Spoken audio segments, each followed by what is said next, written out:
Oh, taunting me? Taunting me now? Oh, you one game taunt to leave. Oof. Good thing I was live, or else I probably would have broken my table.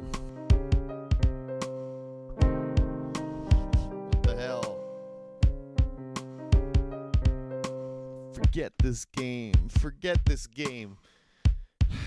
This game sucks. I got matched up this Falco on net play, and all of a sudden he kicks my ass. This game sucks. Okay, let's talk about tilt really quick. So, there's no Webster's dictionary definition. There's no singular thing you could point to and say that's tilting. Hold, let me check. Okay, I actually really like this. Tilt. I'll read it right off the screen. Tilt originated as a poker term for a state of mental or emotional confusion or frustration in which a player adopts a less than optimal strategy, usually resulting in the player becoming over-aggressive. Tilting is closely associated with another poker term, steam. That doesn't help. If you play a match and lose and feel a rush of anger, you're not alone. You're just a little tilted. If you auto start into the next game and just want to destroy your opponent and you're a little blinded by that, you might be tilted. If you start talking shit alone in your room, you might be tilted. And tilt, honestly, I think tilt is a symptom of a good competitor. I think a lot of good players have stages where they're tilted often. They get pissed off at the game. But that just means you want to win. That means you're taking it seriously. And so if you're here trying to improve the negative side of tilting, then that's great. I think there's some stuff I could probably help you with. But I think first and foremost, we can't look at emotions in this game as a total negative. It's important that you understand your emotions and that you work through them and try not to. It's important to understand your emotions and make sure they don't get the better of you, but sometimes you could kind of leverage that passion, that energy into practice and real improvement. So, playing on tilt is bad. Getting mad could be good. Getting mad and having it be turned into playing on tilt, that is probably the difference that turns a lot of great players into not so great players. You follow me now? Do you see where these tips are going? So this is going to be strictly how to not get tilted. This is not how to not get angry. Anger is important. We have to recognize it. With that being said, let's get started. So I think the most important thing to start with in the age of rollback is to respect every one of your opponents. In Unranked, yes, if you're at a certain skill level, people stop becoming challenges and it becomes difficult to really find someone at your level and you might phone it in. That makes sense, but that's going to lead to unnecessary frustration when you finally do find someone. Maybe you don't recognize their name and they start to play well against you. You need to learn to realize that, okay, a lot of people on net play right now are equally dedicated to the game as you. They also bought the necessary equipment. They might have a nice shiny controller because they love the game so much and have put in the time to get good. That's worth respecting. And if you respect yourself, you'll see that someone capable of beating you is a good player. That's a healthy mindset. That's saying, wow, I know that I'm good. Okay, ego. But instead of saying, I know that I'm good, I deserve to beat everyone I see unless their name is on the top 100, you could say, okay, I know that I put in a lot of time. This person is comboing me and taking me, just beating the shit out of me. They must have put in even more time. Good for them. That's awesome. If you kind of adopt that, then maybe you'll be less inclined to quit out when you finally find someone challenging you, or you won't take the emotional damage of going on a hot streak and then losing to some random on net play. So keep that in mind. Respect your opponents. I'd say the second tip would be to play to learn, not to win. So as of this recording, it's July 14th, there is no ranked mode on NetPlay. So no matter what you do, you're not going to lose MMR, you're not losing LP, there's no system in place to punish you for losing. So if you could just kind of detach what it feels like to not get that victory screen, and there's not even victory screens, then you can start to adopt the mindset of whenever you play, you are looking to improve one part of your gameplay. Now, improvement is a whole separate beast. We're not really talking about improvement in this video, but you should know that there's a difference between playing to learn and playing to win. And if you are trying to improve one facet of your play, that might lower your probability of actually taking the stocks. You're not relying on certain tricks that might get you out of sticky situations, or you might be, understanding that a player is worse than you, and so you say, okay, I'm going to try to really pin down this very specific shield pressure technique.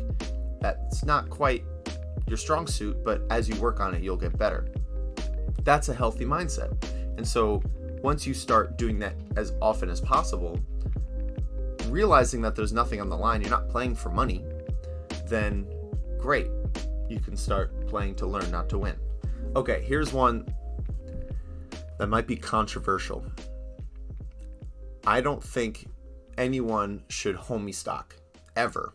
Ever, ever, ever, ever. Unless it's a homie. I mean, that's what it's meant for. But if you're playing online, don't homie stock. Personally, I hate it. I'll quit out. If I SD and someone homie stocks me, I'll just leave. That might just be me. This might be a personal thing, but in my eyes, there's a net negative to homie stocking. One, you just play less melee. It's kind of a waste of time, right? It might be just a few seconds, but you're also waiting for them to come down off the platform and then get off invincibility. It's not really melee time. Second, if you adopt the mentality of when they SD, you homie stock, what if you SD and the other person doesn't homie stock? Can you really, I pointed here from my brain, can you really detach the two things? Can you really say, I don't deserve a homie stock, it doesn't matter? Or realistically, will you have a little scratch in the back of your head like, oh, screw this guy, I always homie stock. Why is he not doing it? It also reinforces the idea that winning the match is worth it. So if someone SDs on Unranked and then you say, oh man, I should give you the stock because the fact that someone's going to win here is worth something. It's really not, Honestly, it's hard to articulate why I don't like homie stocking so much. I'm sure there's other people on my side that can help me out, but it's not fun. Just don't do it, okay? Don't do it. So here's probably the most important tip. Whenever you load up the game, I think it's important to understand your own mindset, no matter where it's at.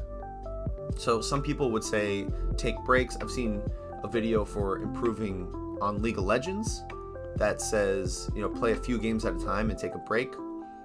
That might work for Melee. Maybe play like an hour and a half at a time before taking a break. I think that's more for your hands and the exhaustion level. We can play Melee for any reason. I mean, sometimes we have a couple hours to kill and we're just loading up the game and busting heads and playing Melee because it's sick. Cool. Other times we're kind of in a shit mood and we need something to distract ourselves and we load up Melee and start playing. I'm not saying you need to be in a good mood in order to not get tilted.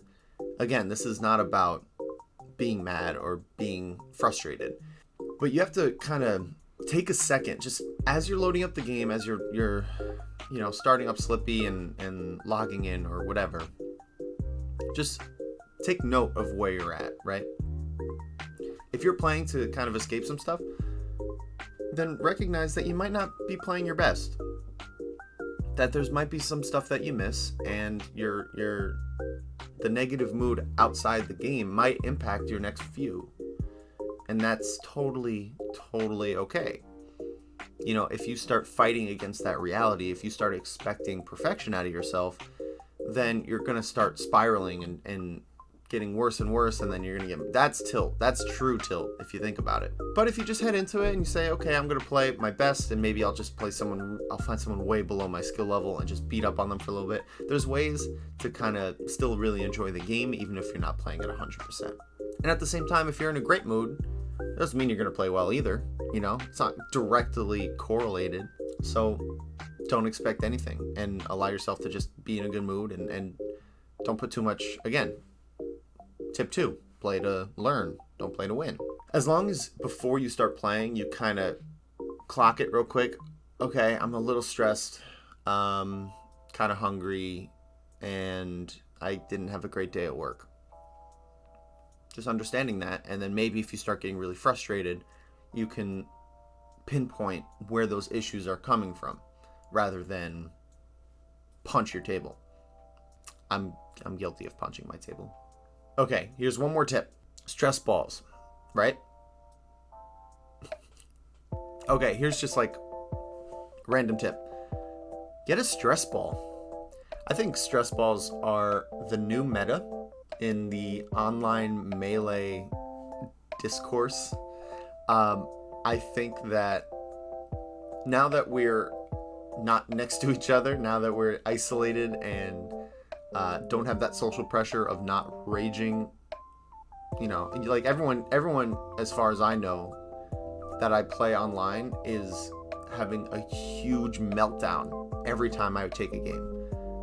Who knows? But regardless, we're all in a much worse place mentally, and we're not seeing other people, which is like the best part about the Melee community was those get-togethers. So now that we're just in our rooms playing by ourselves, we need an outlet. And I think stress balls, I don't have a stress ball, I'll be completely honest. There's a lot of theory crafting here, but take my word for it. A stress ball can be very, very helpful. One, it might be good to like exercise your wrists a little bit, because mine have been hurting. I've been playing way too much Melee. Second, stress balls are just we're gonna feel stressed, man. I just want to do something healthy rather than punch a table. And that is all I have. Getting tilted is a pretty complicated process. I'm sure I didn't touch it all, so if you have your own tips to not get tilted or things you do when you do get tilted, please just leave them in the comments. I would love to read them and see if maybe I could do a follow-up or an amendment of some sorts. Thank you guys so much for watching. Do your things, like, comment, subscribe, and I'll see you for the next video. Take care.